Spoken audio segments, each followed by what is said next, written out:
Good afternoon, everyone, and welcome to today's keynote luncheon and Discovery Awards ceremony.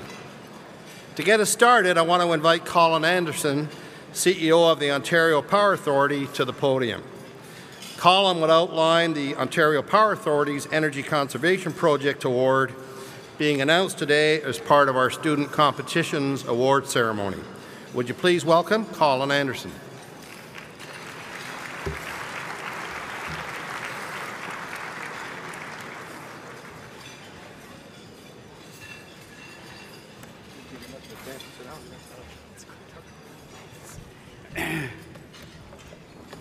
Well, good afternoon, everybody, and thank you for the kind introduction and the ability to be here today.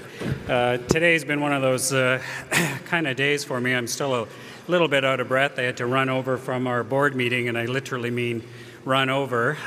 Almost got ran over on the way, too, but it is a pleasure to be here to share the day with you and also to be a part of the upcoming awards for the student competition.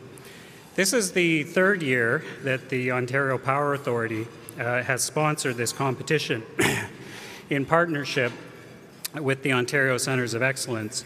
And it seems, to my eyes anyways, that the talent pool of our future energy leaders becomes stronger and stronger every year.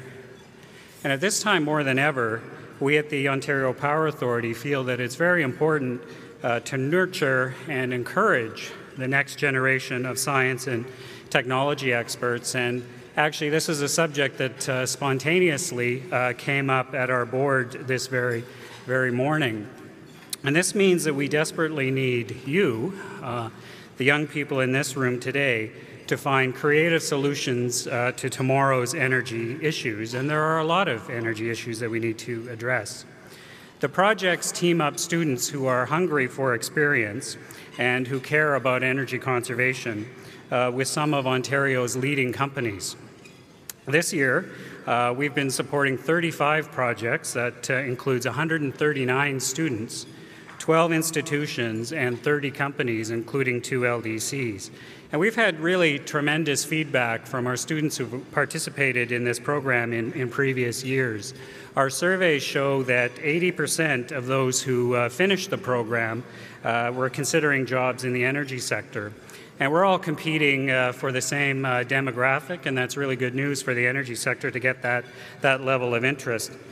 Building capability in our workforce is something that we are working very hard on these days at the OPA. Just so you know, our research shows that we're going to need about 6,000 conservation industry specialists and program administrators to help us meet our short-term demand reduction targets, and that's just in the energy conservation area alone. Not only do we need a well-trained workforce, but we need a very engaged workforce as well.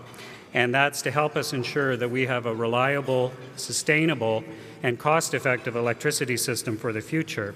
And I choose those words very carefully because those are the core of our mandate at the Ontario Power Authority.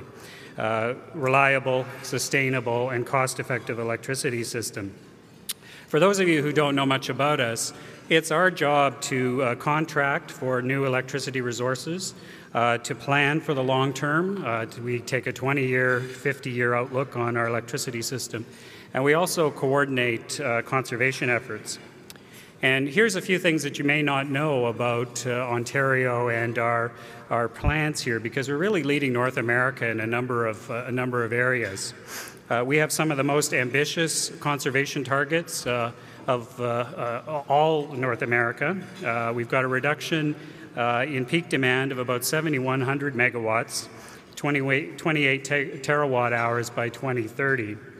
That's roughly equivalent, just to put that into context, to removing 1 in 5 homes from our grid altogether. But it's also occurring in the context of not only economic growth, but population growth as well. And we're already well on our way there. We've achieved about 1,700 megawatts in peak demand savings already, or the equivalent of removing about 500,000 homes from the grid.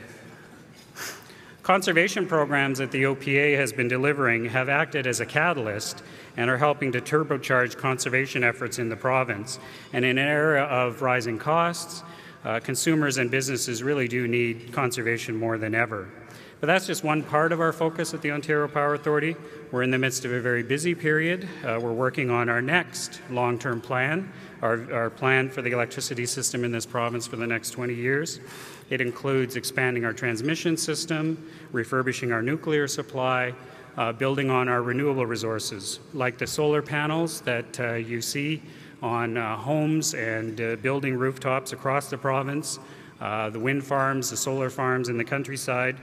And these are not just allowing us to build our supply of clean energy for the future, but they're also helping us to get out of coal-fired generation altogether. And again, here we're leading North America and the world in getting out of coal-fired generation, really the first jurisdiction here to be doing that.